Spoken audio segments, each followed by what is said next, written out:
Okay, well, good afternoon. My name is Phil R. Joe Fish Dupoint. My Kiowa name is Dupoint, which means bundles tied up inside a teepee.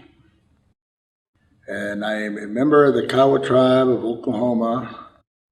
I belong to different societies within my tribe.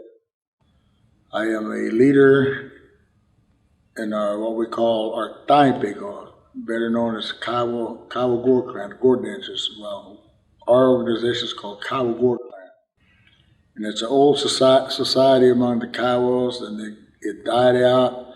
Oh, I'm going to say back in the 30s, around 35, 36. It slowed down, and I guess we stopped, and it was revived in 1957 by the elders of our tribe. There were some of the elders that were able to remember some of the song, some of the dance, and they encouraged the younger ones at that time to try to bring it back to our people, which they were successful in doing. I am the vice chairman of that society, and then another society that I don't belong to, but I'm closely associated with, and that's called Tonga, Kiowa Black Leggings Warrior Society. And because of me being a part of that, well, my grandfather, the late Herbert Dupoint, was a World War I veteran.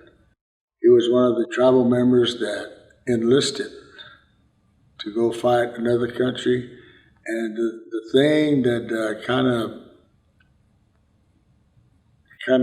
encouraged me at that time was back then, in the latter part of the 1800s, we Kiowas, or the Kiowas back then at that time, they fought against this flag. They fought against this flag, this United States flag. They fought against it because the United States of America at that time was our country. It was our land. And they fought against it because it was being invaded. And then they finally, I don't want to say they got beat, but I guess they got pretty well, they had to suffer the consequences for whatever they believed in. And it kind of more or less, we were put on reservations, we were allotted land, and we were being civilized. But my grandfather was one of those that signed up and went over to Germany to fight a country of people that he didn't even know about. He didn't even know they existed. And like I was saying, they fought against this flag, but still yet, like him and a lot of my other relatives, my grandpas at that time, I guess you would say, they also went over there. And the very flag that they fought against, they fought for. And they weren't even citizens of the United States not until 1932, I understand. And they went over there, they fought, and they all came back. And when they came back, my understanding is that they had a big celebration for those that went. And to go from a peacetime all that time and for them to go to war, well, that kind of more or less set the deal for the World War II vets, which was one of my dad's, well, my father, which was my father, and a lot of my uncles, other gentlemen I consider my dad's brothers. They went over and they fought too, all the way from that time all the way up to now. Even I've got relatives that are in Afghanistan fighting.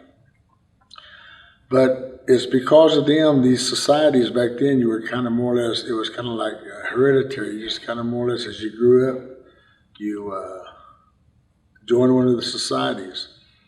Well, when the Black Leggings, when they phased out too, and they ceased dancing there back in the mid-30s, well, when my Uncle Gus Palmer came back from Germany in World War II, him and another two of my uncles, they were encouraged to revive this dance. And they were taught by the old people too back then, some the ones that remembered the song, the dance, and the dress. And so he did. He did. And at that time, he put two stipulations in. Number one, you had to be an enrolled member of the Kiowa tribe. Number two, you had to serve in any branch of the armed forces. Number three, you had to have an honorable discharge. Those were the stipulations that they put with this joining this society here. And to this day, it still exists. Me, because of my grandfather, my dad, my relatives serving and fighting in those wars, I more or less made a dedication of myself to them by providing music for them. And so I guess more or less you would say, they tell me that I'm their principal singer. And so I try to uphold that, and I do it to the best of my ability. And then now the other society that I belong to is called the Ohomo Society. It's a dance among the Kiowas that was given to the Kiowas by the Cheyenne that come from the Omaha people. And even to this day, I am a member of that society and provide music for the dancing and the different festivities that go on within that society. And I'm very proud of the facts that those are kind of like the three main societies of the Kiowas, and that I'm a part of. And I love being a part of it because I know I do the best I can to uphold my traditions and my culture as a Kiowa. Because I guess about the only thing I can say is God Almighty, He made me who I am. He made me a Kiowa. He didn't make me nothing else. He didn't make me nothing else. He made me a Kiowa. So that's why my traditions as Kiowas, I love them. I love being around them. I love being a part of them. And I just try to encourage the younger generations to always remember who they are and the people that they represent wherever they go. Because that's what I did. That's how I was taught. And I'm glad to the fact that I paid attention to a lot of things. I guess that's why I'm pretty well. I know some things. I don't know everything. I try not to act like I do. But what I know, I like to share. I like to carry on because our younger generations, they're the ones that's going to need them. And another group that I belong to is called the Kiowa Chapter Native American Church. That's our Pewy religion. I am also a part of that. And I love that way of worship because we come together, we sit up all night, we pray for whatever the situation may be. Could be a birthday, could be somebody could be sick, maybe somebody's going to get a name. It's going to be a happy occasion, and we hardly try to come together on kind of sad occasions. But I'm glad to be a part of that. That was handed down to me, and I love it just like everything else. And then I also love going to church. I go to the Cedar Creek United Methodist Church, and I enjoy being there and being one of the song leaders there also when it comes to our hymns. But all this stuff that I've seen, all these older people, they do, I used to admire them, thinking someday that's how I want to be. I want to be like that. And I guess through the good Lord, well, I'm able to do those kind of things. And also been served as one of our leaders of our tribe. I sat on our Kiowa Business Committee 2 times. Once back in the 80s, the latter part of the 80s, and then the mid-2000s. So I kind of more or less to say I've been around, but it's been very, very enjoyable because everything has been for the people.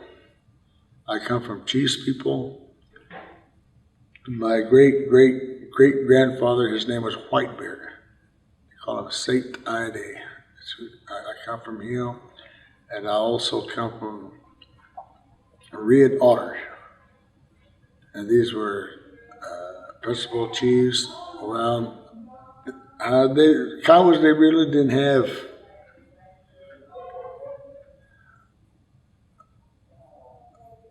chief statuses, I guess you would say, except maybe one or two that were leaders.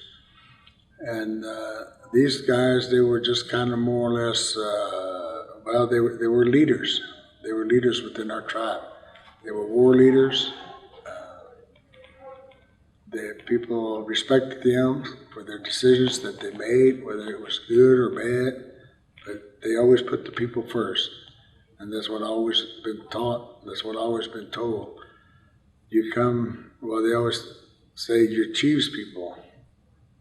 But in other words, they said you're leader's people. So your people come first, then your family, then you.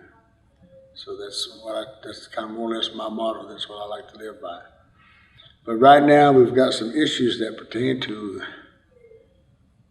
some of our sacred sites here in Kiowa country. We Kiowas, we migrated down here years and years ago. I'm going to say in the 1700s. We migrated from the north. We migrated into Montana. We befriended the Crows. We stayed with the Crows for a while, for a lengthy period of time. Then we went over to the Dakotas. And we were around in that area for some time.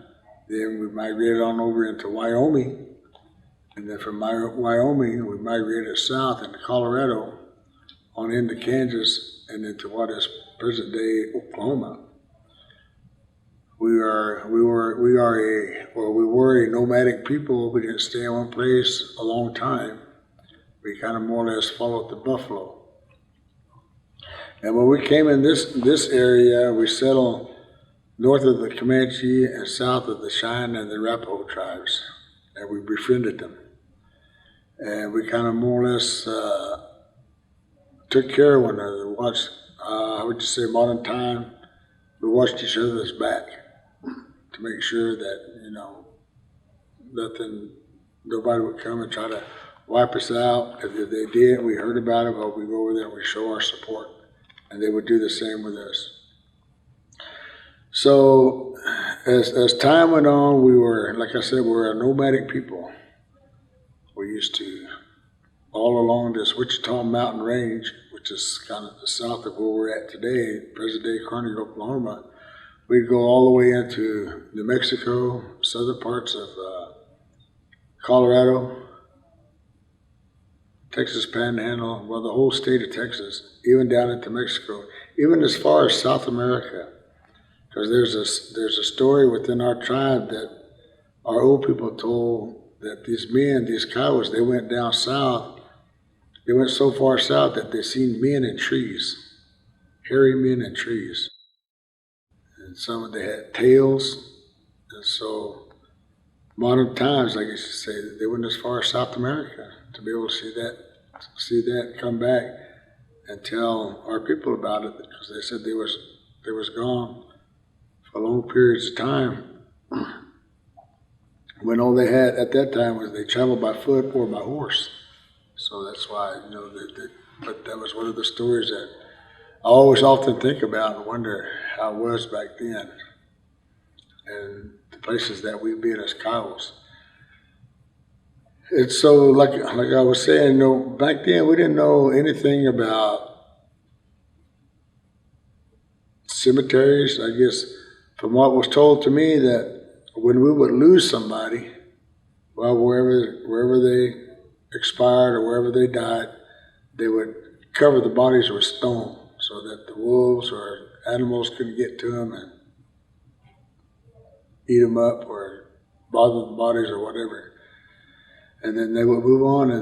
And so in our area here, I just think, how it was back then.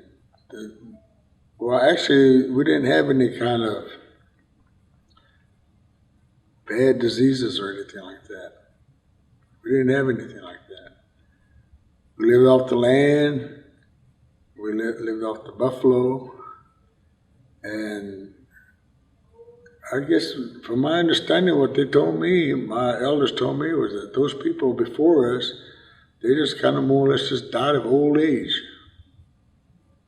Because we didn't have no kind of diseases. We weren't exposed to anything like that until the missionary came, and then the white man came, and then they brought all that with them, and then after all, we started having these different epidemics and things like that, and it wiped out a lot of our people. And so, like say, we would be in one area, we'd camp there for maybe weeks at a time, maybe months at a time, season at a time, and then we would follow the buffalo because that was our main source of food at that time. Food, clothing, tools. We pretty well used just about everything that we could get from the buffalo. And it took care of us all this time. And I guess earlier we were talking, I guess they were saying the only way to get rid of us was to go ahead and just shoot us up. I mean, the white man, they had cannons and guns and firearms and all this, but we as Kiowas, all we had was just bows and arrows and lances, and that was it.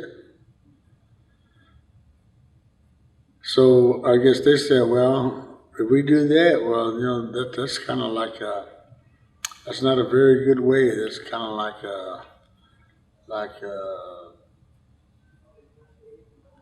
a heathen way of doing things. It was very bad to just go out and shoot them up and just kill them like that.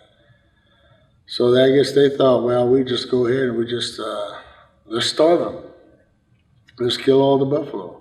So that's what they did. They killed all the buffalo and just took the hides and left the meat there to rot. And they turn around and say, well, if we shoot them dead and everything all that, that's a heathen way of doing things. It's inhuman. Well, I don't know. Which was worse, starvation or shooting them dead? Anyway, we persevered. We're still here. Still carrying on. And so now we're faced with, we had different areas where we would go for spiritual healings, physical healings, mental healings. And there were different areas that we found down in this area. And our people, I guess if you want to call them medicine men, they'd go and they'd find ways to help our people. They were given gifts. They were given gifts by Mother Nature. They were given gifts by God Almighty Himself on how to cure different diseases, ailments, things like that we had at that time. And those people at that time, maybe I guess I'm gonna say they had a calling. They had a calling. They were guided to certain areas. They would go there and they would pray. I wouldn't be scared to say that they talked to God. They told him, well, I'd sure like to have some way to help my people so that they won't have to endure these different trials and tribulations they have to go through with their health. And it's kind of more or less God gave them that gift. Then they go back and they'd help their people. And then they go back periodically to kind of more or less, how would you say, in modern terms, to charge their batteries up, I guess. And then they were able to carry on. And there were even times when maybe they didn't have children. So maybe they didn't have somebody to pass their medicine on down to help people. So they would go back to where they got it. Or maybe there would be in some area, they'd take it over there and they say, okay, now I've got this medicine that the Creator gave me. And I have no one to leave it to. So I'm going to bring it here. And they'd be talking to this this mountain or whatever, wherever they're at that time. So I'm going to bring it here, and I'm going to leave it, but I'm going to leave it with you.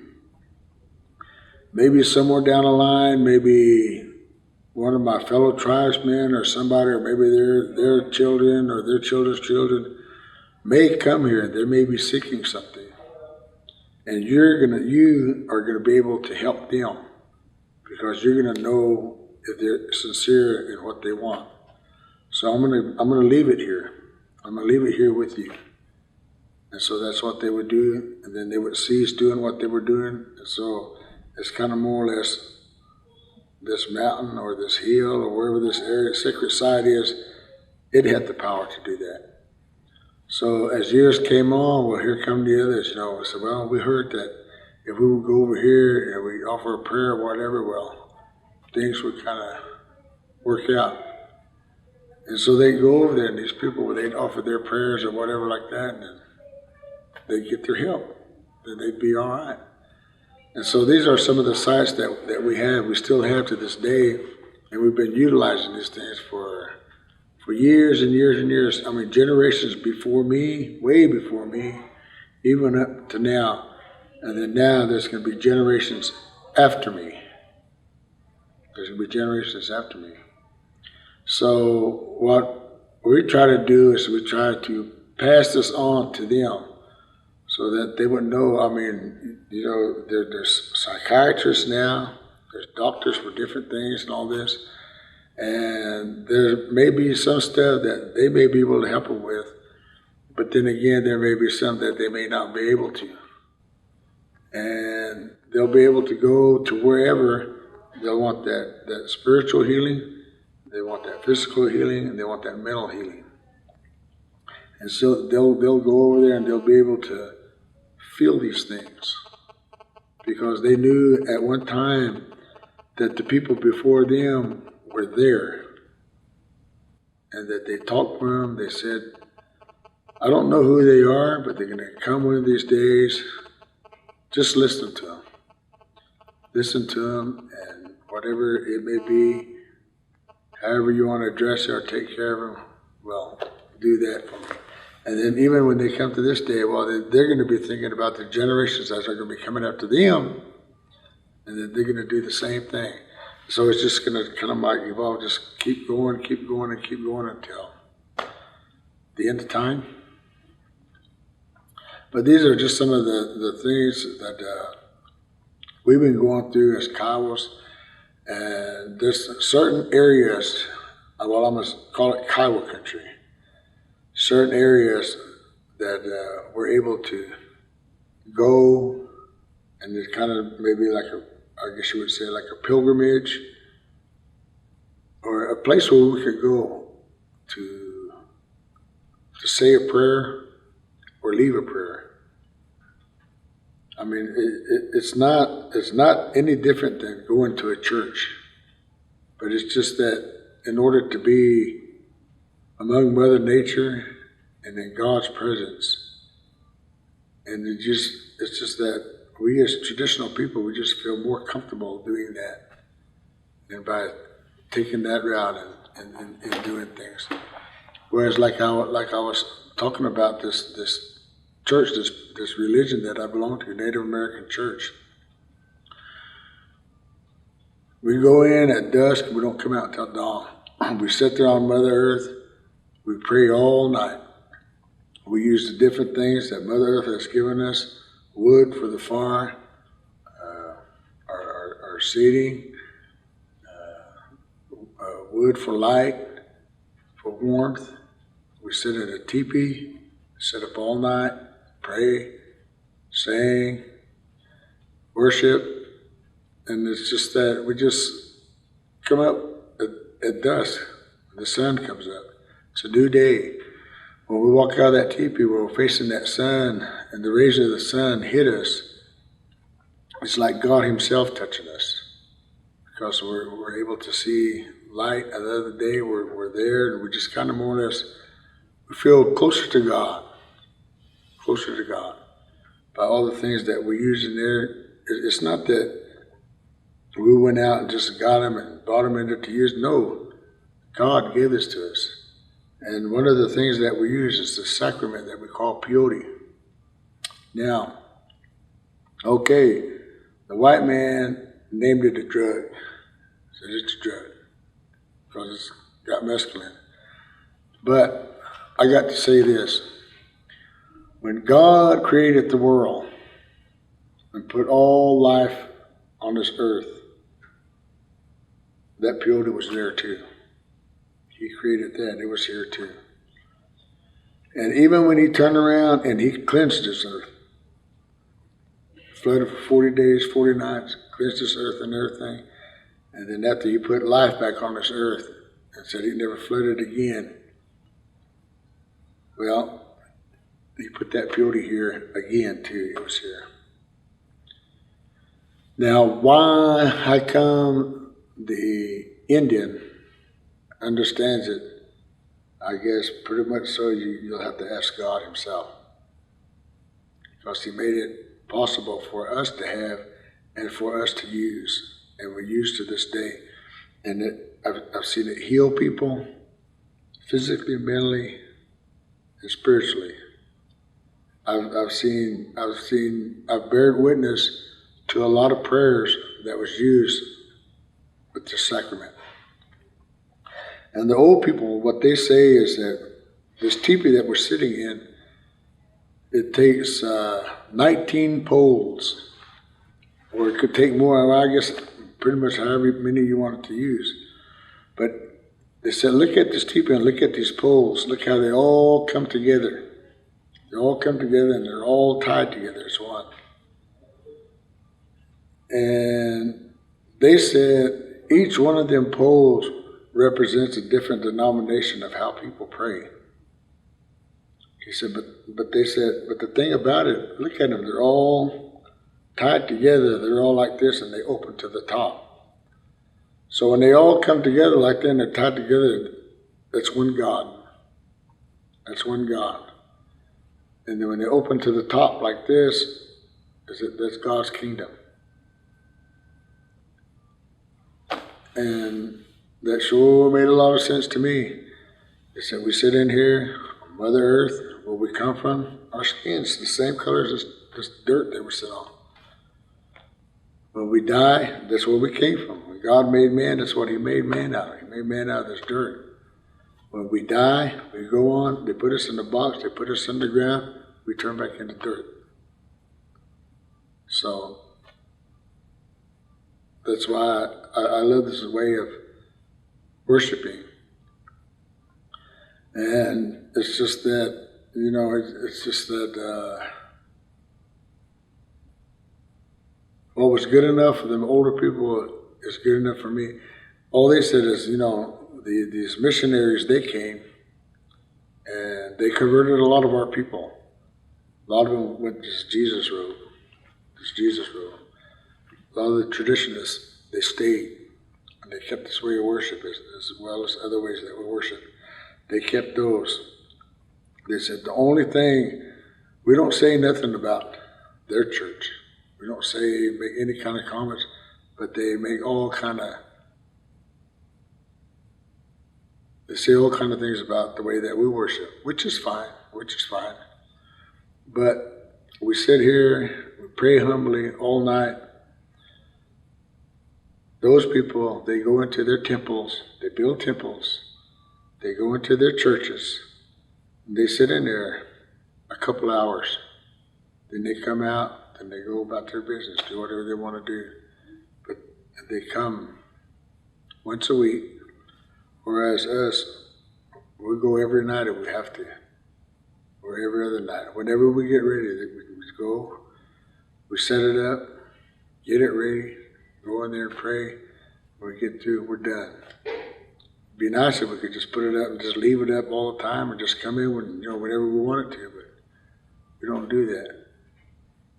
But anyway, that's how, because of veterans, the guys that went over there and fought, well, that's why we've got freedom of worship. That's why we're able to pray however a person wants to pray. That's all right because of different men and women that went over there and they fought the enemy so that we can have freedom of religion. So these kind of things is what we've been faced with. And now we come to that point to one of our sacred sites among the Kiowas that's been with us ever since the time we got down here in this area. And we had a treaty in 1867. It was called the Treaty of Medicine Lodge.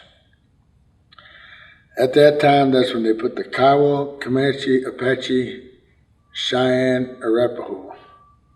That was when they put us on reservations. The Cheyenne and Arapaho to the north, the Kiowa, Comanches, and Apaches to the south.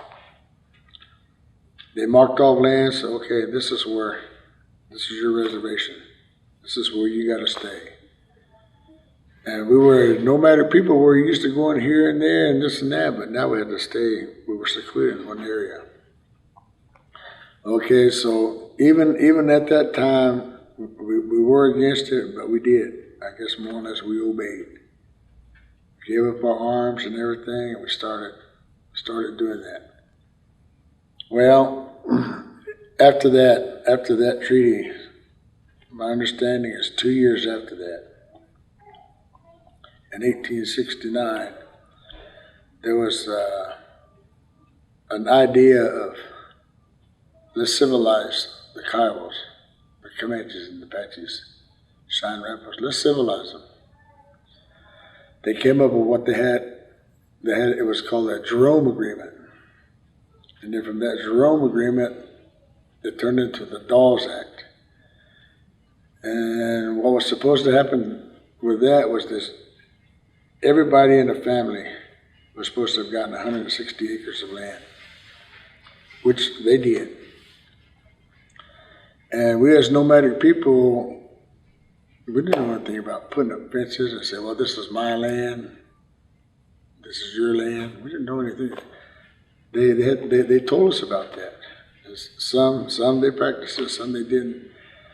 And they wanted some to be farmers, they wanted some to be ranchers. And like I said, we were nomadic people, we were hunters. We hunted for game. We didn't know anything about raising any kind of crops or anything like that. And so there was some that adapted, and there were some that didn't. So what they ended up doing was through all the cattle drives from Texas to Kansas, well, they turned around and they leased their land. They leased it for farming and grazing rights, so that they were able to move these cattle across where they were raising cattle, they could feed them right there, whatever. Anyway, that's what we had. And so as time went on, years went on, well, different things started coming. Then the Great Depression came. The Depression came. And we never knew what the value of money was. We didn't know what money was. All we knew is that the coins were shiny, and we made jewelry out of those, pound them, make jewelry. We didn't know what a dollar was. Didn't have the slightest idea. But when the missionary came and the white man came, and then we were able to learn from them, then we knew the value of money. Then we started learning the value of money. We learned what it could do. We learned what it could do. And so with that, well, as time went on, well, I would say during the Depression era, well, even our people in this area, they were having a hard time. So financially, they didn't, they was trying to figure, well, we know if we had money, we could get this and we could get this, and it would be all right. Let's say all their money depleted and everything, so maybe they might have went someplace to try to get a loan from somebody or something. And because of the Depression, they weren't able to loan money or whatever. But they did say, you got land? You got land? Yeah, I got land. What can I do with it? Sell it to me. Sell it to me. But what does that mean? That I give you money for your land, and then it's mine. I buy it from you. And by them learning that, say, well, okay, well, this is what you have to do. Well, How do I do it? How do I do it? Okay, well, this is what you do.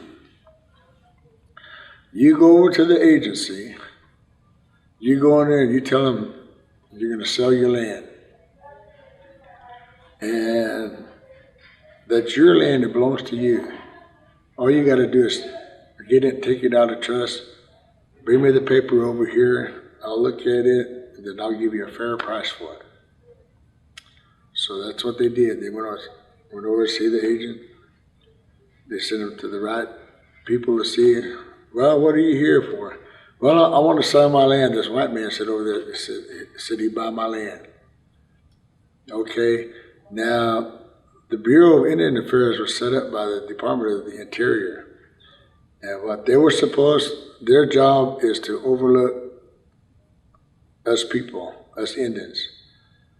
Make sure that back in at that time, make sure that we didn't do anything out of the way to lose this or lose that. And I'm thinking, hopefully, they told those people this. Well, okay, you're going to sell your land. This man's going to buy your land. Yeah, this man's going to buy my land. He said, give me a good price for it. Okay, well, why don't you just take the surface? We call it the surface. That's the top. You take that and take it over there and say, okay, here. Give me what you say you was going to give me for this. And by that way, you keep these minerals. Maybe later on in life, maybe something might come about, but you'll still own that and you'll still get something for it. Hopefully they told him that. And so he goes on back and says, okay, here's my land. Here it is. Right here's the papers right here. They look at it and say, well, where's the surface? Where's the minerals? We want the whole thing. He said, well, they said, for me just to bring this. I said, no, we'd buy that, but we're not going to give you what you want for it. But if you bring that other part, the minerals, then we'll give you whatever you want. So he's got to go back over there and say, well, okay. He wants the minerals too. They want the minerals too. And so they said, well, okay, it's your land. If that's what you want to do, all right. Instead of maybe trying to talk him out of it or whatever.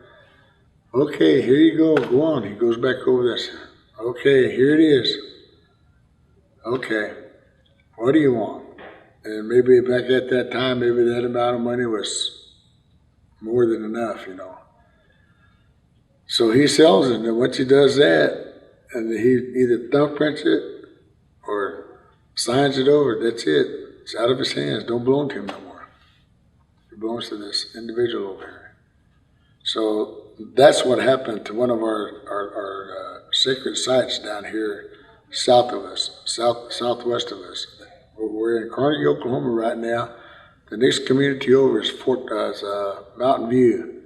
You go straight south of Mountain View. And that's where this sacred site is located. It's called Longhorn Mountain. Apparently, back in those days, there was a man. That was his name, Longhorn, and he was down in that area, and maybe that was his allotment, or maybe he had some kind of association with that mountain there or something. But anyway, the old people, they named that mountain Longhorn Mountain, and so by those individuals after that, by them selling that property, well then it was out of our hands. That was on the western part. So on the east part of Longhorn Mountain, there's that particular parcel of land there was also sold. So now that's how Longhorn Mountain becomes private property now. Okay, the guys on the east side and toward the central part is where we go and we collect our cedar. Why that particular cedar? The only answer I have for that is God Almighty is the one that gave it to us. God Almighty is the one that guided us to Longhorn Mountain. And He made all that stuff available to us as Kiowas to use in our prayer, in our ceremonies, the different traditions that we have as Kiowas. And the understanding with the landowners there, with the older people, years back, was verbal. That even though they sold them the property, they still had access to it. And so, based on that, is why we're still able to go and collect what we need and use it the way that we use it. Even though some people, they'll go up there and they'll pray. They'll leave prayer offerings of tobacco or maybe ribbons or something up there. They'll leave some kind of article, because that's what they went to go pray. And those individuals, they still allow us access to that, to do that. And so that's why I say that we're thankful to them, and that for them having that understanding with those older people back then all the way up to now.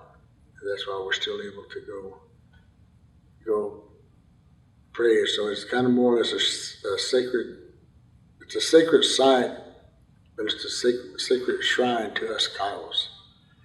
And it's being threatened now. There's owners there to the west that they're leasing it to this one individual, this one company, and they're going to come in and they're going to start mining for gravel on the west side. And by them doing that, we kind of more or less figure it's going to disrupt the central part and the eastern part. And we've been asked the question, why that cedar?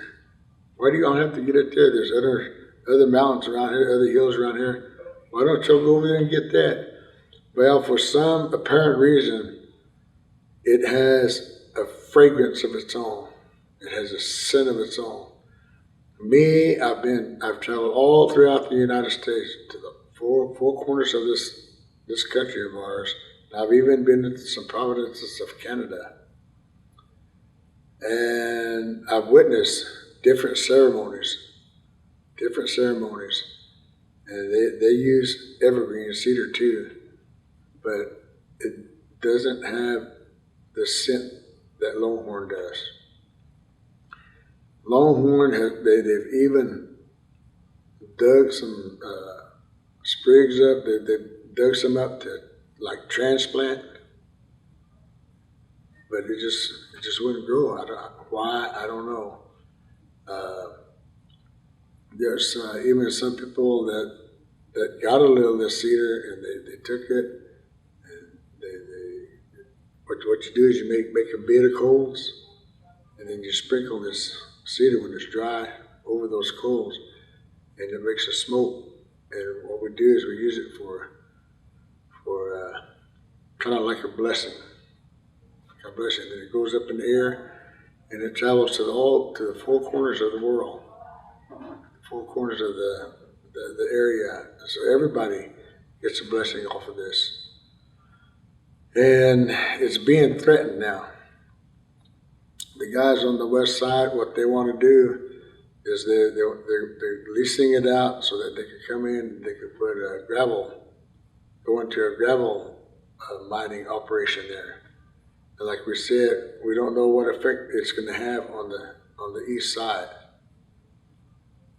And that's why, even though we as a tribe, we as Kiowas, at one time, we owned the property, or some of our tribe members owned the property, and they sold for whatever reasons, and now it's private property. I can understand that a person does whatever he wants to do with this property, but still yet we're trying to at least put a halt to it, to where that hopefully he would have respect for us as a people and not let anything like that happen, and leave everything intact. That's what we're hoping, and that's what we're praying for. And with God's help, it's going to all come about. That's why we reached out. We did some studying. We're studying on it. We knew at one time that it belonged to certain individuals within our tribe, and we wanted to know what became of it. And we knew that there was private landowners, but we didn't know who they were until we had a meeting back in May, and we found out that we didn't own any part of it. It was all private land, and that was very, very, very upsetting. Because here we are with one of our sacred sites that's being threatened, and we can't do anything about it. Or at least we think we can. But somewhere, God's going to pity us, and He's going to give us that little opening. And then that way we could do what we need to do to preserve. So what we want to do is preserve.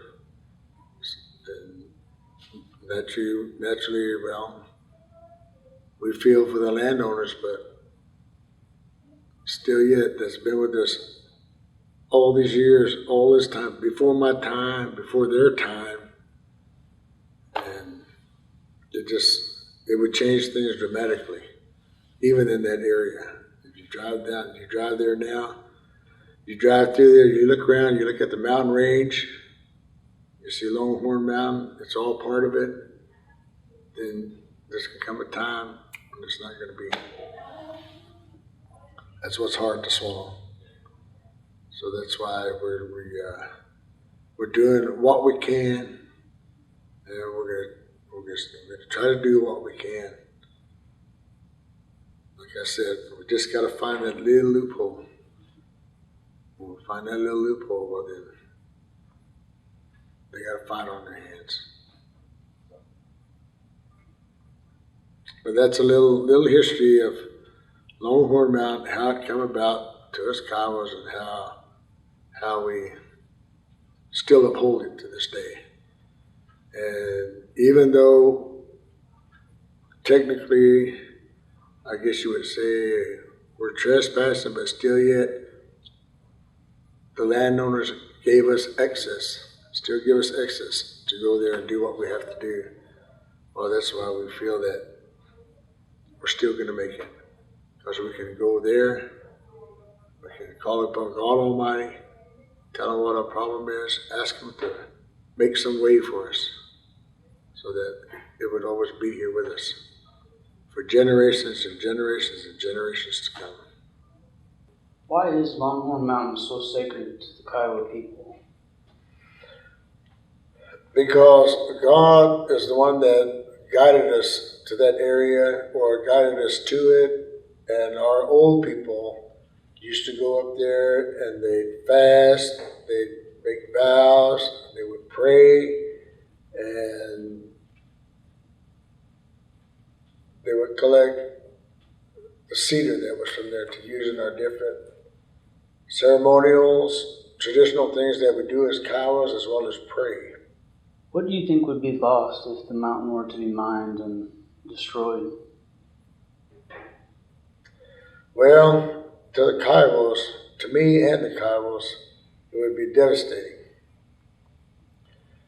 I mean, because of all the prayers that were said on it and around it by our elders, our forefathers, our elders, and even by us and by generations to come.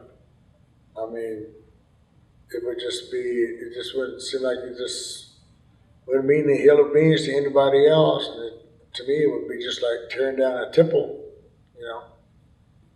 Could you explain the significance of Longhorn Mountain to Kiowa culture and spirituality?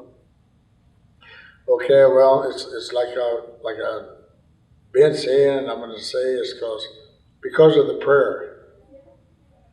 Because of the prayer, because of the cedar that comes from there, that's used in prayer, and kind of more or less like it gives you a spiritual uplift, the fragrance of the cedar, and where it come from, and what it's used for, and it's just,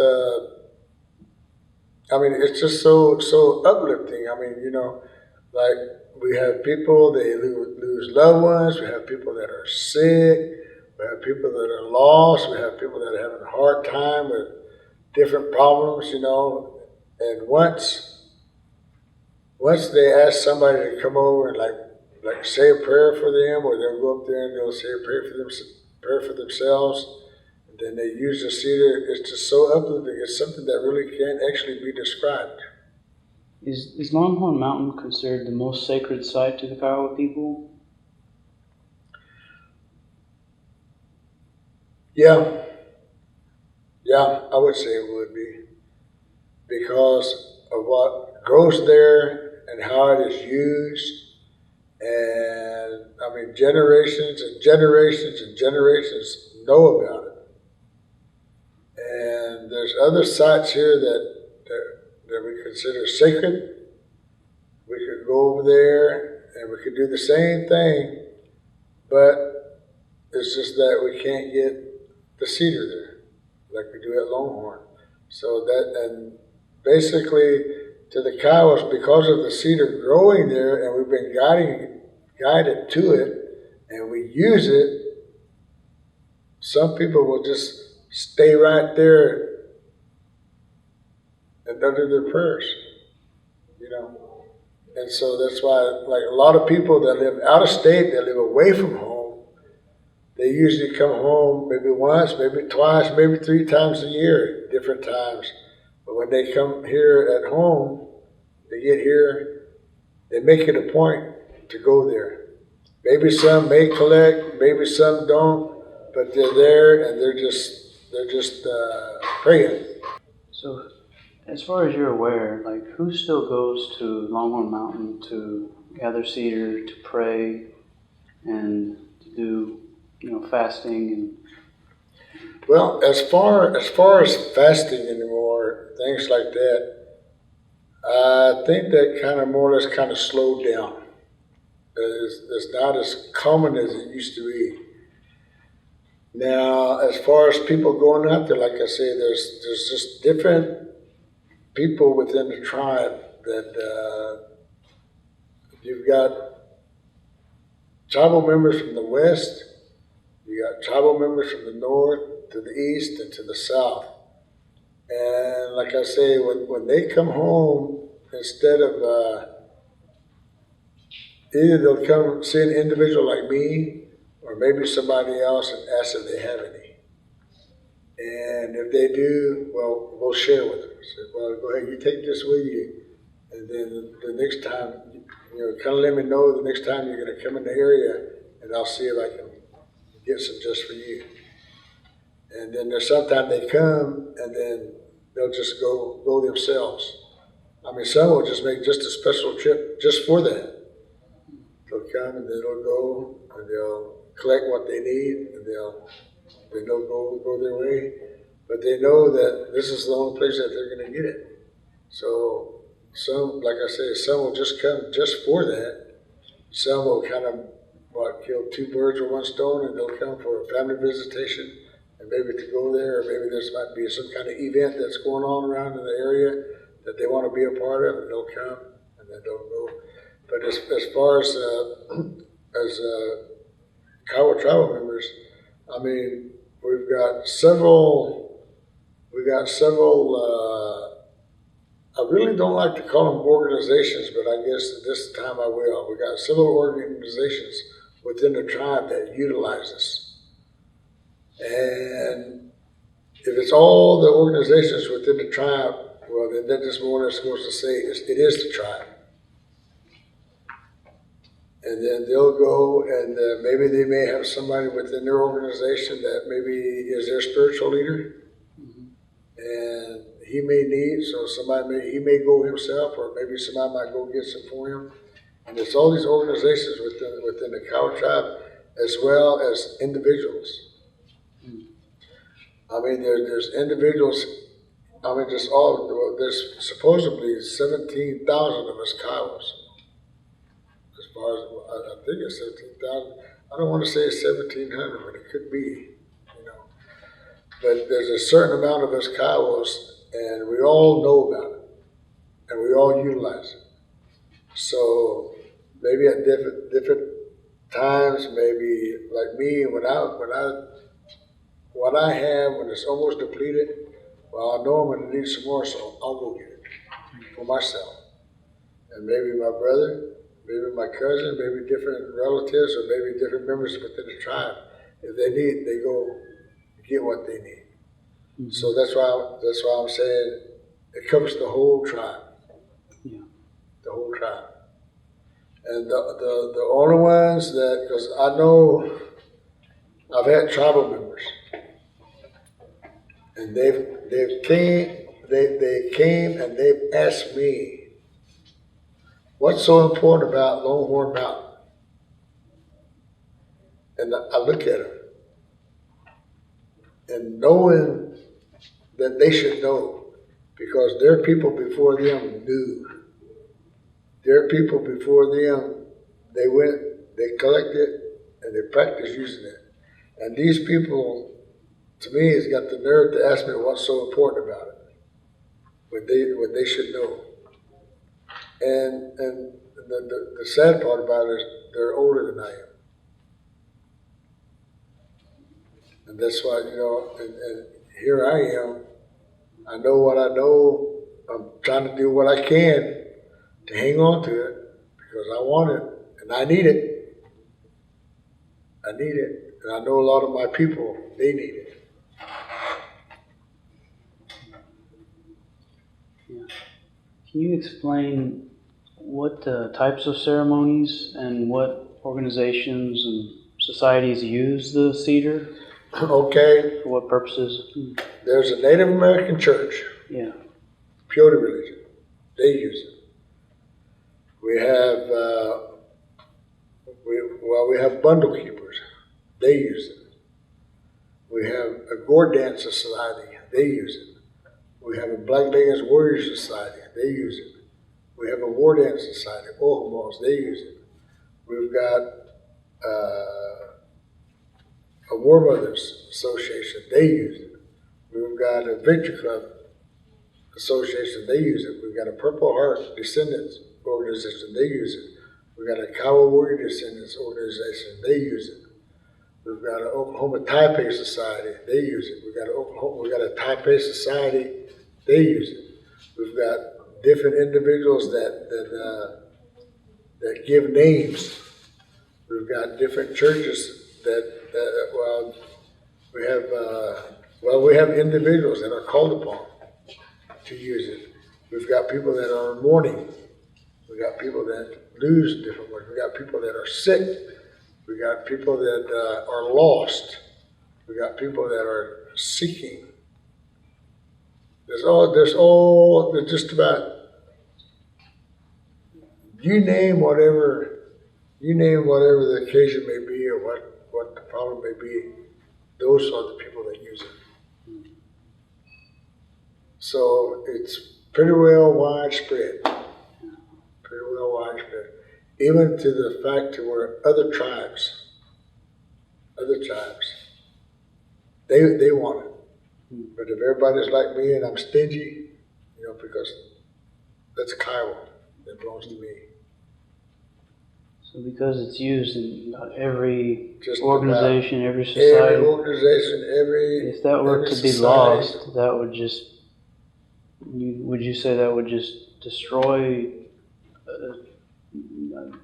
I wouldn't say destroy the culture, but destroy the backbone of the culture? Or? Well, it wouldn't destroy it wouldn't destroy the culture. Yeah. It wouldn't destroy the culture, okay? But it would take away. It wouldn't destroy it, would take away. Because people won't be able, they're not going to feel as comfortable. I guess more or less, if worst comes to worst, they can find whatever they have to find to substitute. But then again, spiritually and mentally, there's not going to be no satisfaction or anything because they know what has to take place. So in other words, all you're going to be doing is just going through the motions. I mean, like the Catholic, they have incense they burn. Yeah. You know. So you take that away from them, well, how's it going to be with you? You know.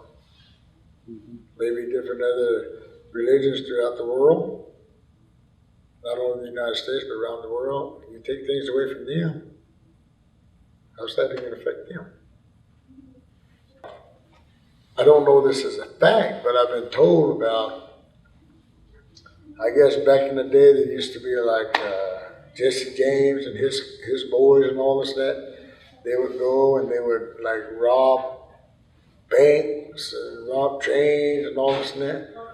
Well, from my understanding, on the top of the mountain, there's a cave. Now, whether that was a hideout or they put things in there to hide, that I don't know. I've only heard. I haven't been up there myself because the reason why I haven't been up there is I don't want to get caught trespassing. If I get caught trespassing, somebody might shoot me. But now I got a pretty good idea who the owner is, and if I get permission from him, then I feel a whole more lot about it, and then I can go do what I want to do to see. But there's kind of like more or less certain times of the year when you want to go and you don't want to go, because well, say like now, this is rattlesnake season. You know, I hate to get caught down there and not, you know. I mean, it just, but it would be interesting.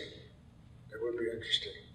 Now, I've heard that there are, well, like I said, there's a cave there with some large rooms, and that there are stalagmites and stalactites there. So, if there is, where's that water coming from to cause those? And if that water is coming from there, then all I know is that to the south of there, there's a natural springs there. And like, I guess more or less, from my understanding, some of that is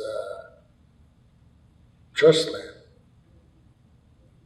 So maybe, I guess just to find out or whatever, to see what kind of effect that has on that.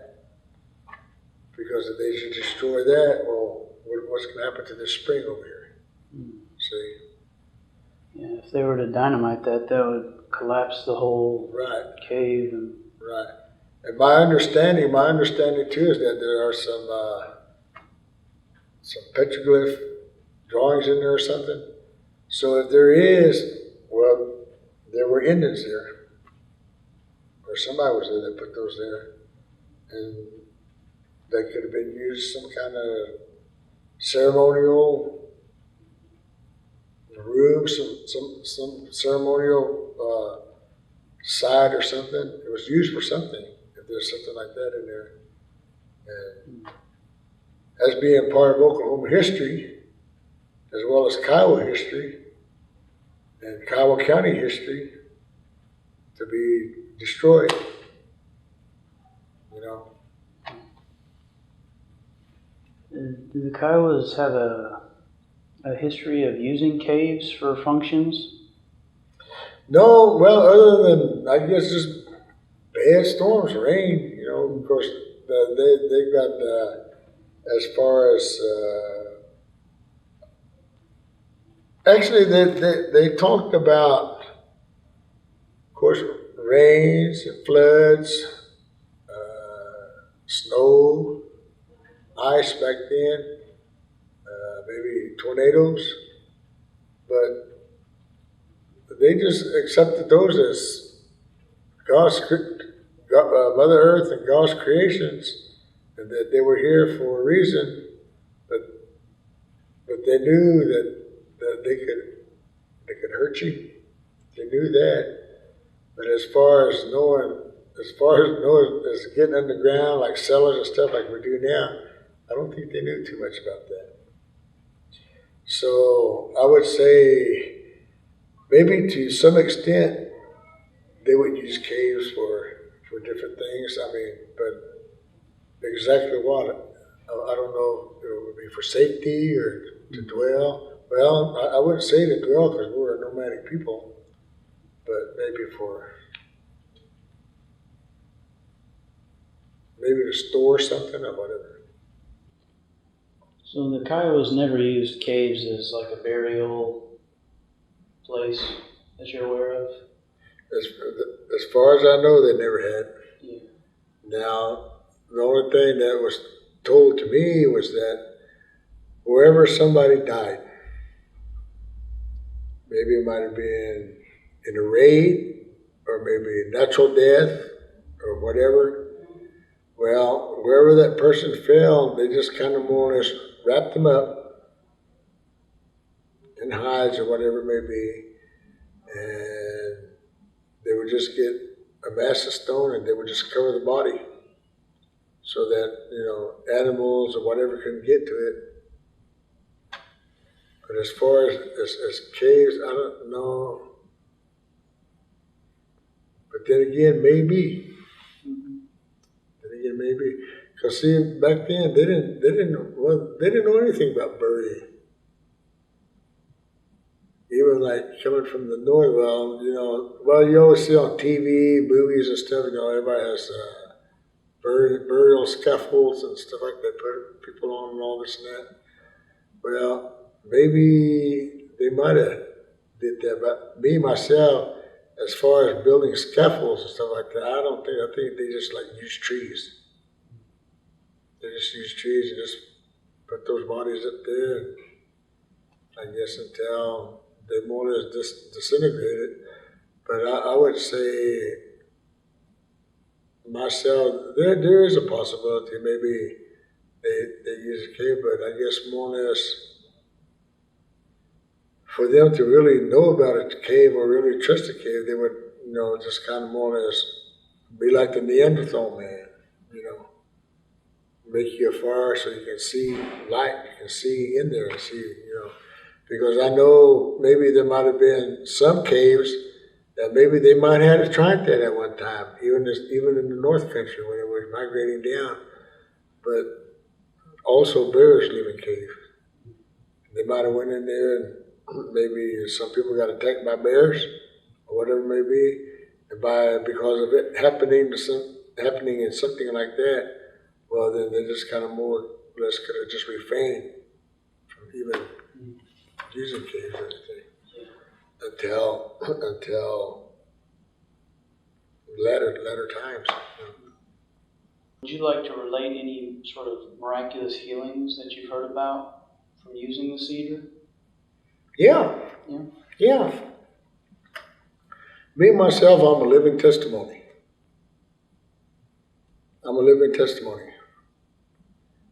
Okay, what happened to me last December, last November? I had a slight stroke. My wife is ill. She's not well. We just got something that we got to deal with. That's there's gonna come a day and time, and I guess more or less, good Lord's gonna call her home, and we know that, and we have to deal with it. And she's had this disease for a little over a year. So I've been taking care of her, watching out for her, more or less kind of being her nursemaid. Okay, then come last November, about mid-November, I had a slight stroke on my left side. And I ended up in the hospital, in the observation. They were taking care of her and everything. And then trying to figure out what brought it on. Well, they just came out to me. They said, Mr. Dupoint, you had a stroke. And I said, no. I said, no, you did. And this is what you're going to have to do. And they told me what all I had to do and this and that. And I'm thinking, this ain't the time for it. This can't happen. I said, my wife is sick. She's barely getting around. I'm the one here to take care of her. I can't be this way. I can't be this way. So I was asked to conduct a prayer service last Christmas at one of my brothers' house. So we went over there, and I got out there, and I tried to help them put the teepee up, get the grounds ready, make preparations for that. But there was nothing I could. The only use I had there was my right side. So the only thing I could do was just sit there and watch while they were doing things. And I wanted to be a part of that because I used to do that all the time, but I couldn't. So anyway, we got things ready. Went in there. We had some dinner. And we said our goodbyes. I said, "Well, I'll see y'all Christmas Eve." So I felt bad. Felt bad going back home. I had to. When I drive, I just had to go slow. Then when I get there, I have to try to help my wife get off the car, get in the house, and her, she's just trying to be strong herself to do whatever she can do, but she had limitations, So anyway, I said, well, let's get ready. We got to go over there. We got to be over there. So we got ready. We went over there. Okay, we went in the teepee at dusk. Oh, it's about like 3 o'clock that morning. 3 o'clock that morning. I got 4 peyote buttons, and we got an altar there. There's a main peyote button. I put 4 of them lined them up right there. I had an older brother that was in there, and I had my other brother. He's younger than me. I said, Bobby, well, I said, brother, I said, I'm here trying to do what I can for what my dad asked me over there, the best way that I know how. I said, but I'm not up to par. I said, y'all know that. So here I am. I said, I put this medicine down here. I said, I'm going to ask God for help. I said, I'm going to get this medicine. I'm going to fix it. And then I'm going to take it and I'm going to put some cedar on there. And I'm going to defend myself. I said, I got to help myself. I said, I guess maybe I could depend on y'all or whatever, but no, this one I have to take care of myself. So I did that. So I said my prayer. I fixed my medicine. I stood up. I said, God, it's what I want. I come here for something. I said, I said, I'm begging you. I'm begging you. Maybe you're not going to get me exactly the way that I'm accustomed to or what I'm used to, but get me as close as you can. Please. I said, I've got this medicine that you created, you put here on this Mother Earth for us to use. I said, I'm going to use it. And I said, and this evergreen here. I said, it come from Longhorn Mountain, your creation. I said, I got it right here. I said, I'm going to take this medicine, I'm going to put this on this far. I said, it's going to come up. And I said, I'm going to use it on myself. I'm going to bless myself with it. And I said, not only that, it's going to go out this teepee. And it's going to go in 4 directions. Maybe somebody else out there is in the same situation that I am. I said, today is the birth of your son, Jesus Christ. Today is his day. He was born this day. So I want to share that with them. So I want you to pity me for who I am. I said, I'm standing here. I said, I'm crying like a baby. I said, because that's what I want. I said, my wife's sick. And I was begging her. So I stood up. I got that medicine. I took it, got a handful of that cedar, and I sprinkled it all on that fire. And the smoke just came up, and it was thick. I got my feathers. I went like that 4 times, and and myself. God help me. Please help me. These are all your creations, everything that you gave us as Indian people. Now I'm utilizing it. I said, this bird that I have, this eagle that I'm using, I said, it's a live bird. I said, you know that your creation. I said, you're the one that brought this live bird to me. I didn't go get it or anything. It came to me. I said, I'm utilizing the feathers here.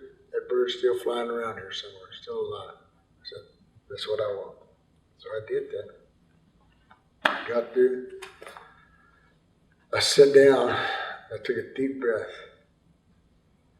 Oh my God. It was like a team. It started on top of my head, come all the way down my arms, tips of my fingers back up, all the way down. And I'm a diabetic and I only got feelings in half of my feet here. I had feelings on the tip of my toes. And then when we got through, we did our ceremony that morning, what we had to do. When I went in there, I had a cane. I was using a cane. And it took me a good time to get up on all fours. Then I had to work my way up on my cane and I get up. I stood up. I stood up and I walked out of that teepee. The sun was up. I greeted the sun. So thank you. Thank you. Thank you. Thank you. What else could I say? What else could I say? Thank you. That evening we got through with that prayer service. Okay. We went on home. We was going on home with a snowstorm that came in. We got home. Next day, Oklahoma weather cleared up. Next day I went back and I helped them guys take that TV down. I helped them guys pick the poles up. I helped them carry it to a rack and lay them up there. I rolled up rugs. I folded up quilts. I cut wood. I put wood up. That following week I had a prayer service at my home. And I got out there to help my brother. We put that teepee up there. That's why I said I can bear witness to what happened to me. Through God's creation, which was that cedar, as well as that medicine and the power of prayer. And today, look, today I'm working. I work here. Today I go out, I sing for my people. I take care of some of their ceremonies that they have. I do that. So I know what it is. There's other people, there's stories that I've heard where different places, they've carried sick people in, carried them in on blankets, carried them in and laid them down over there. Men come in, all they did was pray, put cedar on, fan those people on, get well. That's what comes from that place over there. That's why I say it means so much to me, you know. And I'm thinking about the generations that are coming behind me. See, all I can do is relate these stories to them. That's all I can do. Until they witness it themselves or whatever, then they'll know the reality of it. But there's me, there's different people that were here once upon a time. Some are still here. They bear witness to the same thing. Like we've got, we have people that are lost in this world.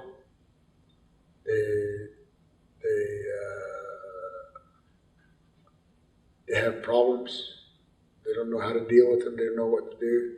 Some wander off, forget about home, forget about things, you know. Their loved ones, they're worried about them. They come and they see us. We go a little far, we go out there, we talk, pray for them, put that cedar on, wherever that person may be, let him smell this. Get a scent of the cedar, let him smell it. He may be in a city, metropolitan area, might be locked up, could be anywhere. Let him smell it. First thing they're going to think about home, and they're going to come back. And that has happened. That has happened. I said, we got boys and girls that are overseas in another country, fighting somebody that they don't even know who their enemy is, but those people, they want to kill them. you know, well, let's fix it up to them. Maybe they're over there, they'll get a whiff of it. And they'll probably think it's strange, you know, here I am in another country. But why do I have that scent? And then later on, well, they send them back home. Differently, guys in prison, guys in hospitals, guys just roaming the streets, guys that are just out there. I mean, you know, that's just how it works. And it's just that you know, those kind of things, those kind of situations are like like the white man. There's always a reason for something. There's always a reason for something. But to us, Native Americans, the Creator, God Himself, that's enough to see Him work. Scientifically, everybody's got to know there's something that makes that thing function over there. Let's get into it and find out what it is, technically. Okay? Same way with this, that, you know. But when there's something that you can't explain, and you sit and you try to find words to explain it, but you can't do it, but all you can just say is, God Almighty.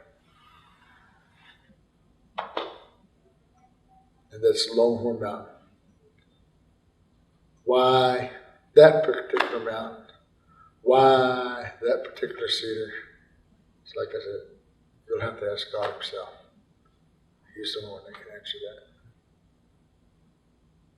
Maybe to everybody else, it just looks like a hill, just like a mountain, doesn't mean anything. Naturally, it doesn't. But those that understand and know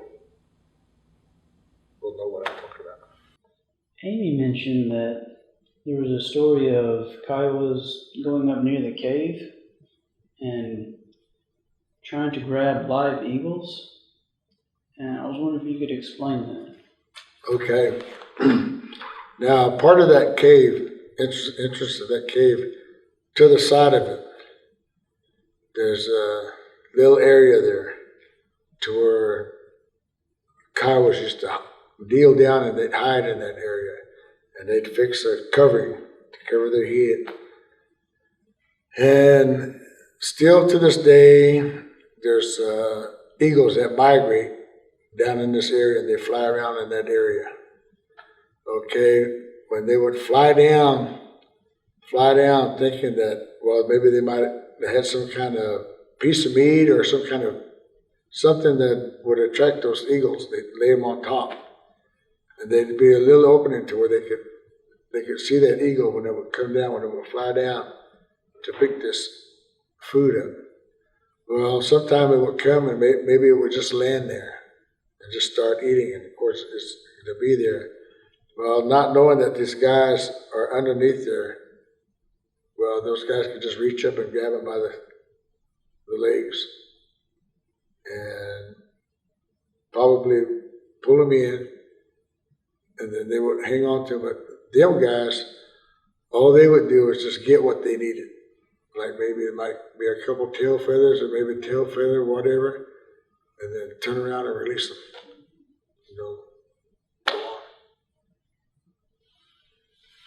I guess that would take a brave warrior to do that, huh? Two guys pretty big, pretty brave, because, you know, their claws are pretty sharp. Yeah. And also their beaks, you know. Yeah. Yeah, but that's what they used to do, yeah. Yeah. That's what they used to do. Wow. Capture. And so is that a practice unique to Longhorn? Well, apparently it is, or it has been. Nowadays, I don't know. I don't know. I'm going to say if it was up to the time that it was sold. Maybe a little after that, I don't know, you know. But like modern times now, I guess maybe so. I actually doubt it. But back then, I'd say there was some that still did, but now I wouldn't say. I can't really actually say. Yeah, so that's the only place you've ever heard of such practice. Well, yeah. Now I'm pretty sure maybe somewhere else in the mountain range there might have been some other places that might have occurred, might have happened, but for Longhorn, that's about all I know. Could you explain for people what the vision quests are and how they're done, and how people used to go to Longhorn? And okay, perform? Vision quest.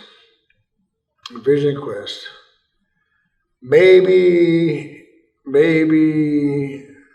Okay, I'm going to use myself for an example. I've got great-grandkids.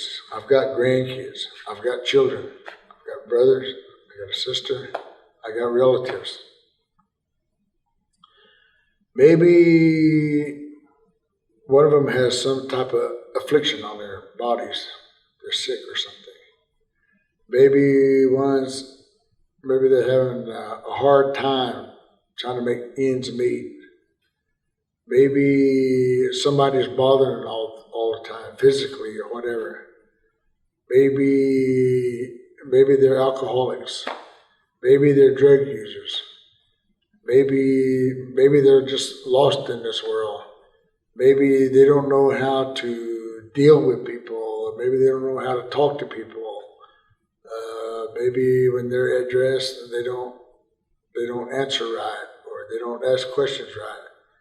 Maybe whatever the problem may be. Okay, they need help. They're going to need help. So what can I do? What can I do? Okay. Well, all I could do is pray for them. All right. Where shall I go? Where shall I go? What shall I do? Maybe, well, I could go over here, but no, I'm going to go to Longhorn. So there I go. Take me to Longhorn. Well, what you can do? I said, I'm going up there. Well, do you want me to wait here? No. Let me get my stuff. Go into the house. He said, come check on me in about 3-4 days. Well, no, let's go on. So I go wherever I want to go. I have no set spot, no area. Like I said, Longhorn is a sacred site itself. It's a sacred place. So I'm going to go up there. I'm going to lay my pallet out. I'm going to sit there. I'm going to face east. Okay. Well, here I am. Now people, they have these problems and this and that. I need to find some kind of solution to help them. Maybe, well, if you see me worthy of it, show me. Show me. Now, I may pass out, I may fall over. Maybe I'm going to have a dream. I'll have a dream or I have a vision. And whatever it is, you'll come to that and you're going to show me. You're going to tell me what I'm going to have to do, things I'm going to have to do. Maybe you might give it to me right now. Maybe later on tonight. Maybe a day, a couple of days or so, or whatever. Maybe you may not even show me at all. But if you do, I'm going to know it. And I'll know what I'm going to have to do. So there I sit. Sit there. Maybe I might take a pipe with me, some tobacco, just sit there and smoke, meditate, think about things till that time comes. Maybe I might hear something over here. Maybe I may hear something over here. Maybe I may see something or whatever. But if I do, okay, is it my mind playing tricks on me? Or am I actually seeing these things? Then I won't know until that time comes. Then when it does, okay, now it gave me something, showed me something. Maybe it gave me maybe there was a little mountain movement that came right up here, stood right there, turned around, looked at me, and started talking to me. So, okay, all right. Now you told me what to do, then it goes this way. And I'm sitting there, then, okay, now I'm sitting there. Did I see that or did not see that? So what am I doing? I'm questioning myself, questioning him. He said, well, there it was. So, okay, all right. He told me to do this, he told me to do that. So go over and do it. Okay, it's real. Go back. Thank you. That's what I came for. Then I go. Get these individuals that have these problems. Okay, now I'm gonna tell you what to do. This is what we're gonna do.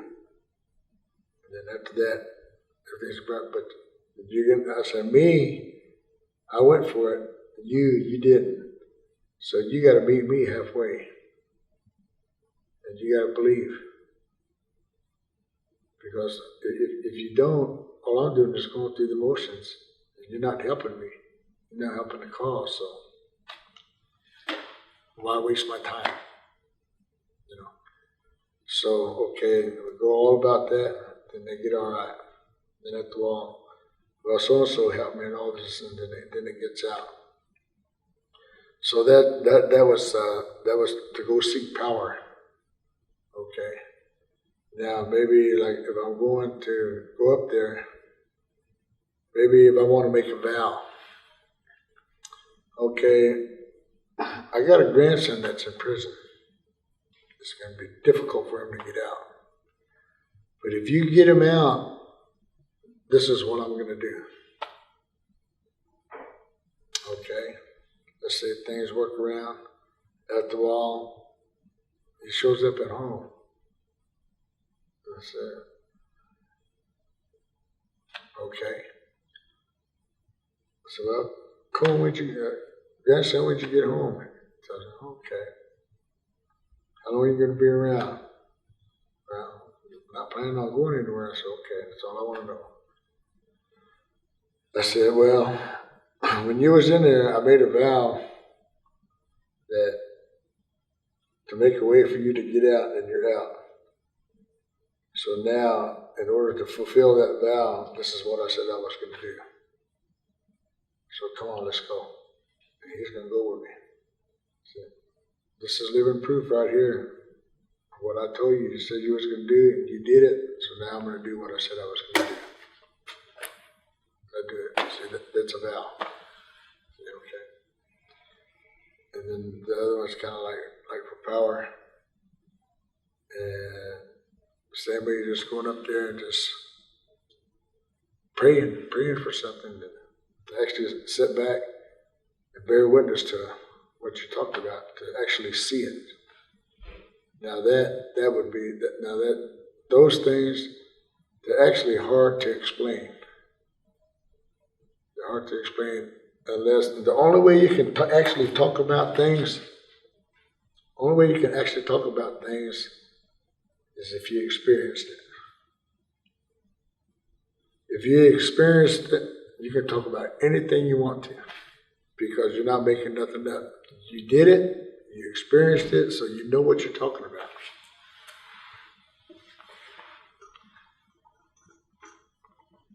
At least that's what I always tell people. You know, yeah, you can talk about this and that and everything. And some people, they do a pretty good job at it. But those ones that actually did it and experienced, those guys they ain't gonna lay it on you. They're gonna tell you how it is. Tell you just how it is, what actually happened. Are there any such stories that you've heard that would be appropriate to relate, like, encountering, talking animals and things like that on Longhorn? Well, okay, all these questions that you're asking me and everything, they're probably still possible to whatever individuals. But back then, how they did it, and when it was done, and how it was done, we know nothing about. We know nothing about. And, maybe there may be, well, I'm not going to be scared to say it. No, there's no one anymore. See, all this stuff, times has changed. Times has changed. Like, back then, a lot of people had a lot of faith, they had a lot of belief in what they did. That's why they did these things. Nowadays, modern times, thinking is different. Thinking is different, and their belief is not anything. Their faith isn't like anything than it was back then. So that's why, like I'm saying, like now,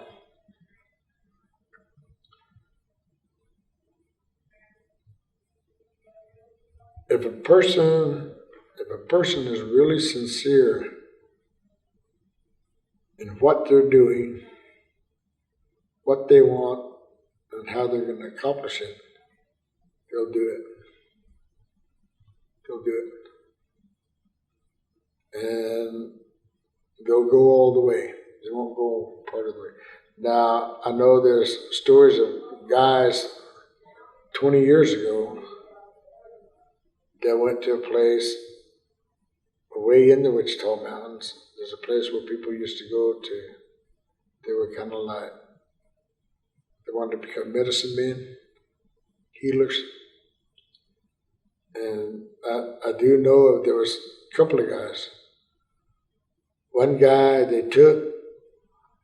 let him off. He went up there, and the guys went on home. And then about 3 hours later, he come walking in.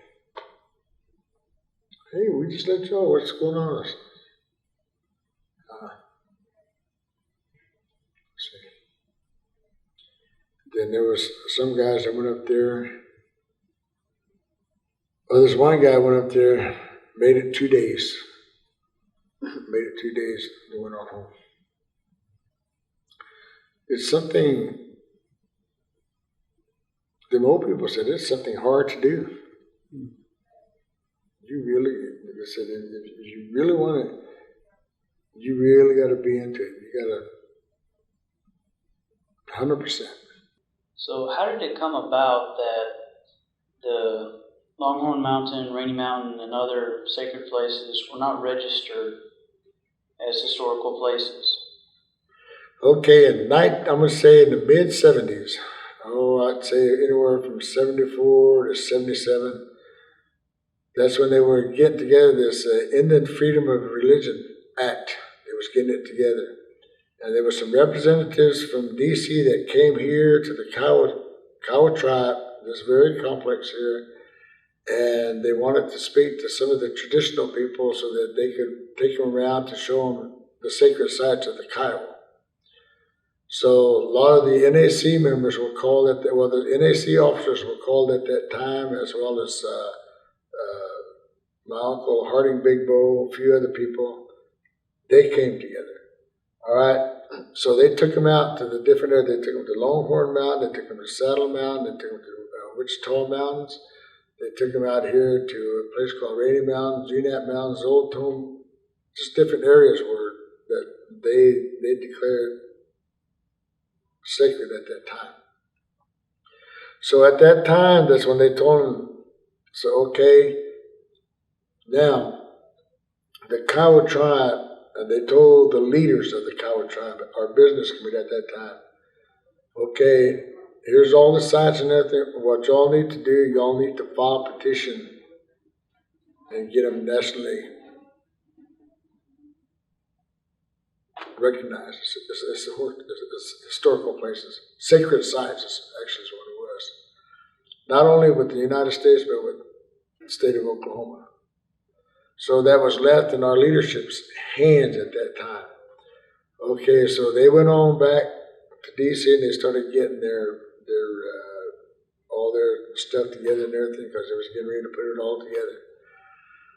All right, now for what apparent reasons, how come if it was left to us as a tribe and our leadership at that time, why didn't they do it? What reasons? For whatever reasons, myself, I would like to know. Because like, even now, if we go and we try to register it, as well as the other places now, well, it's not going to look right. Even though it needs to be done, but we do it now, then they say, well, why are they doing it now? Here they are arguing, talking about it being a sacred site and all this and that, and why do they want to register it now? Well, okay, yeah, but still yet, they don't, it's not because we want to do it. Well, the reason why we want to do it now, because it's not done. That's why. But it should have been done. Yeah, and so back in the 70s, I guess, is that when it was? In the mid-70s, yeah. Mid-70s, okay. So a lot of the Kiowa people were under the impression that they were already registered, right, but they weren't. Right. Yeah. Because apparently what happened when these individuals, these leaders that took them around, okay, it wasn't up to them. It was up to our leaders at that time. Because these people are the ones, the people from D.C. are the ones that told our leadership, okay, y'all need to get the paperwork in to get them registered, at least with us in D.C. And then y'all have to do the same with the state of Oklahoma so that they'll know. And apparently, all they said, well, yeah, okay, well, whenever we get ready, we'll do it. So that took it away from these other, the traditional people. Because as far as the business sense of everything, well, they left that up to them. And why it wasn't done or whatever, I don't know. I can't answer for them.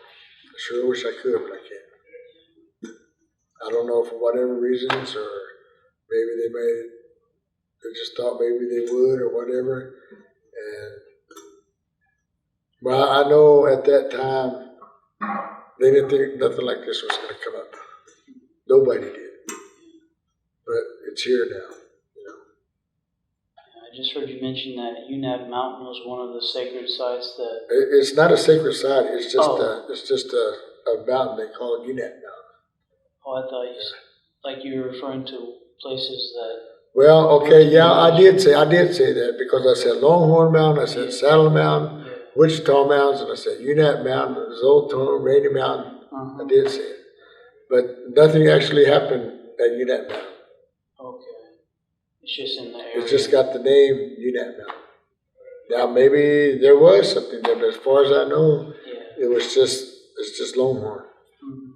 And Rainy Mountain, only reason why, because they built a school there. Okay. Rainy Mountain School. So that's how that became spiritually significant for the school. And Saddle Mountain, is that because of the church? Or how did that come about? Well, because of the church and because of the shape of the mountain. Mm-hmm.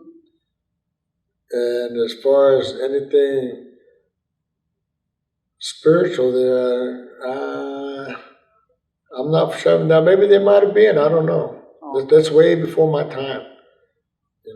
Maybe there might have been something going on there or something. But, you're asking me technically to say there is, but I can't because I don't know. Oh, yeah. No, I'm not trying to, Yeah. I was just under the impression that it was spiritually significant for some reason, but I haven't. Now, I can't say this. The reason why them guys went to all these different places and called them sacred sites and everything, because they're the ones that foreseen something like this coming about.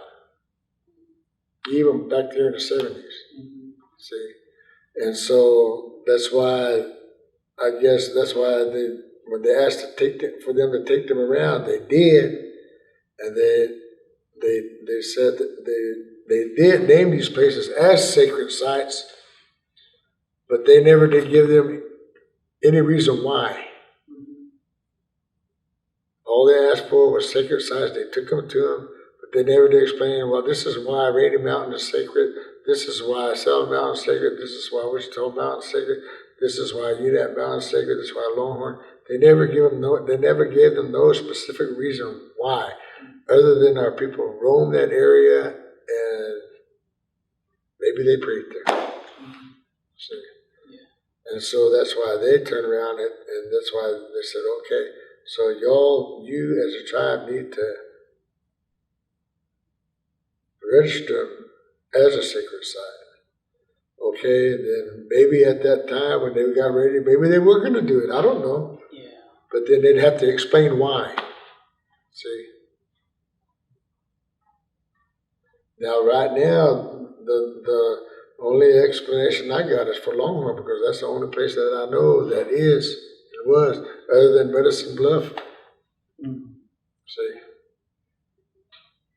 So would you say that Longhorn is like to the Kiowa what Medicine Bluff is to the Comanche? Pretty much so, but it's just as much Kiowa as it is Comanche. Yeah. Because of all the intermarrying? Well, no, the Comanches went there and they done their thing. The Kiowas, they went there and they done their thing. Oh, you're talking about the Kiowas at the Bluffs? Oh, okay. Yeah. Are you familiar with any history of the Comanche coming to Longhorn to pray? No, I've always just been told it was just a Kiowa thing, because for the Comanches to come to Longhorn, it was a little too far for them. If it would have ended up like 1867 and there was a reservation, it probably would have been a KCA reservation. And because like now there's land that we three tribes own, Kiowas, Comanches, and Apaches. And that's why we got this Kiowa, Comanche, and Apache Intertribal Land Use Committee. That's why we have that board, and there's 2 reps from each tribe on that board. And so, I mean, like, if they have to make a decision which concerns those 3 tribes, well, those 3 tribes make that decision, even though we have separate governments.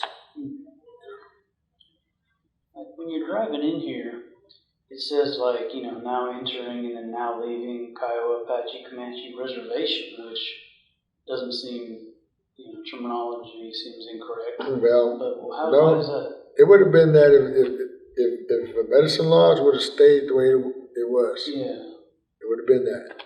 So.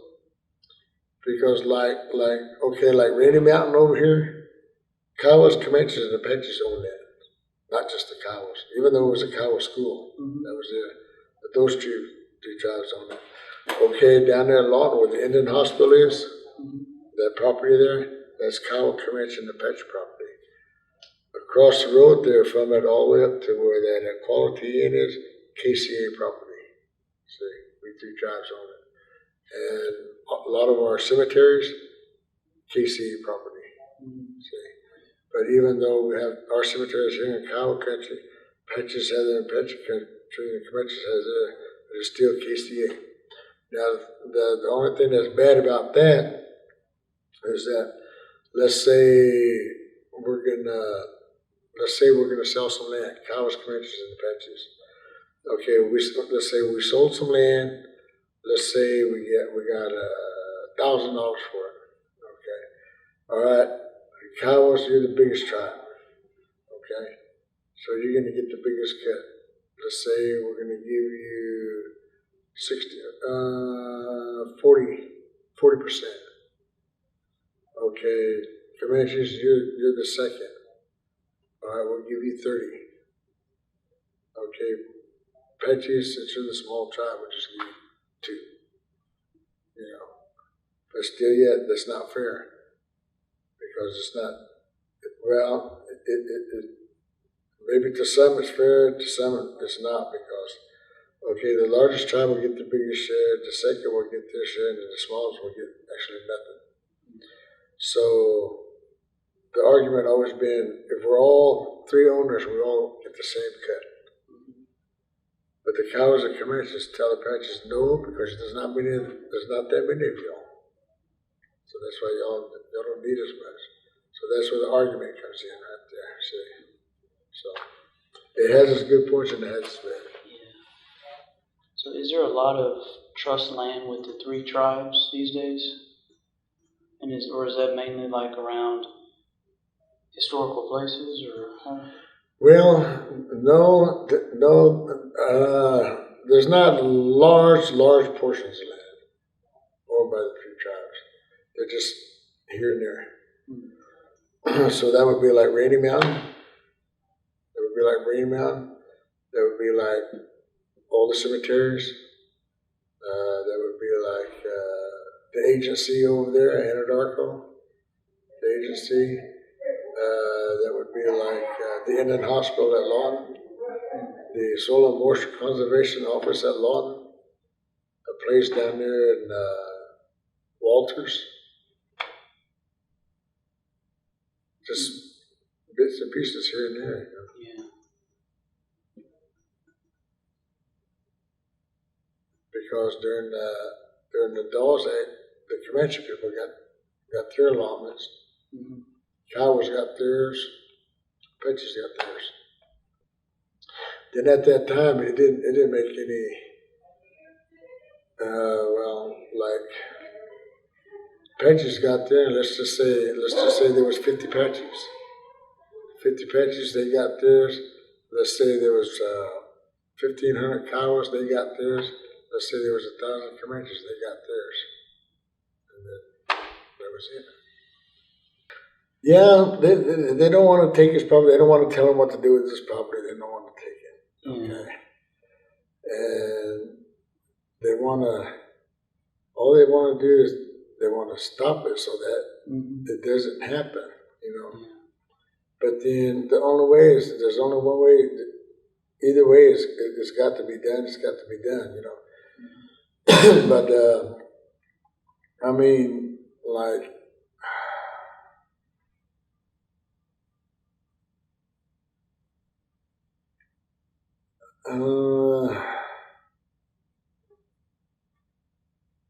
a guy owns land. I mean, I'd feel the same way. I own land, and okay, now my land I lease. I lease my land for farming and grazing. At the end of the year, I get my lease money, what I'm leasing it for. Okay, now we made up an agreement, and he tells me what he's going to do, and then I turn around, I read it, and I say, well, wait a minute. I don't want this, and I don't want that. I'm going to put this in there.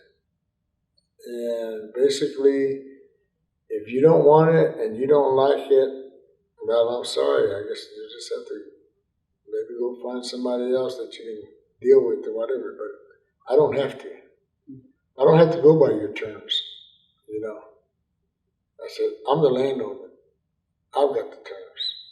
Now, either you're going to follow me or not. I said, if I want a new fence around this area, you put it there.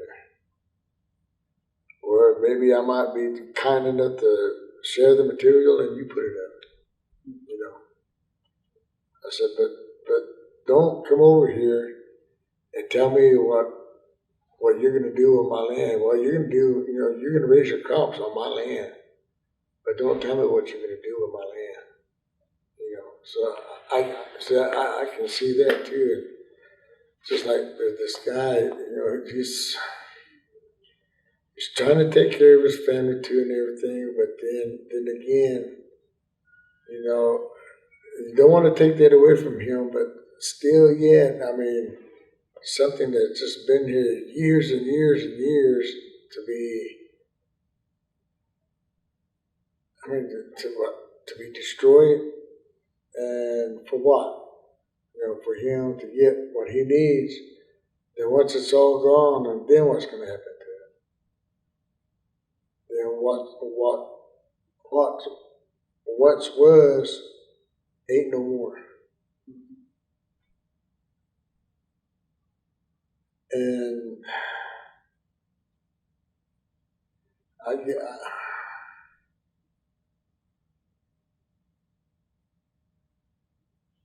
guess it's just however you want to look at it or whatever. I mean, apparently he doesn't have respect for me by doing what he wants to do. Of course, it's for the money. I can understand that. But then again, why should I expect that? Why should I expect that? And why should I want him to do without? Okay, this is how you harvest cedar. Okay, cedar is always green year round. All right, when you go to Longhorn and you're going to harvest cedar, the best time to go is during the fall, all during the winter and early spring. That's before the rattlesnakes come out, because there's a lot of rattlesnake dens up there. Okay, you go up there, like I said, it's always green. After you get permission, get what you need, take it home. If you got a little, let's say a cotton bag or something, or anything that's not plastic, put it in there and just let it dry. If you got a pretty good quantity, it's going to take about at least 3, 4, 5 months. I usually let mine dry through the summer. And then all you do is just break it off the stems, and then just take the stems out and just have the cedar there. So you let it just dry in the shade somewhere, not out in the sun or anything? Well, just where it's hot. If you want to put it in the sun, that's totally up to you. Oh, so you can. As long as it dries. And when it dries, okay, it's going to be green, but when it dries, it's going to kind of turn kind of brown. That's when it's dry. And it's going to be it's just going to break off the stems. And then after that, just build your little fire, make your little coals out of whatever, put some on there, and you'll get the fragrance, and you'll be in for an experience as far as the scent is.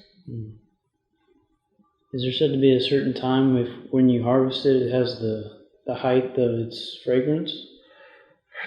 To me, it's just all the time. Mm-hmm. To me, it's all the time. That's what I ran into. Every time sometime I went early fall, maybe let it dry through the winter. Sometime I went during the winter time. But mainly I try to go like in February or March before it really warms up.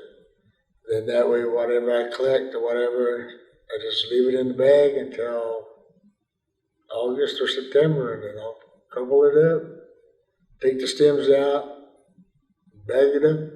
It's ready to use. So when people collect it, they just pick it off, or do they actually like break branches?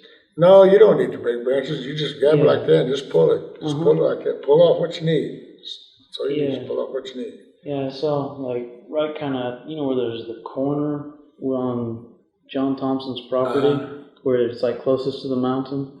Like someone had actually like cut off several limbs of a tree. Yeah, that's knuckleheads that don't know how to collect cedar. Yeah. And they've been told this and that, and that's why you'll see things like that. Yeah, because you don't need the branches. Yeah, you don't need the branches. I mean, all you want is the cedar. That's why you just grab a limb and just start pulling it off and fill your sack up or whatever you got, and take it and let it dry. Because if you cut a whole limb off, well, what are you going to do with the limb? All you're going to do is take the cedar off, and then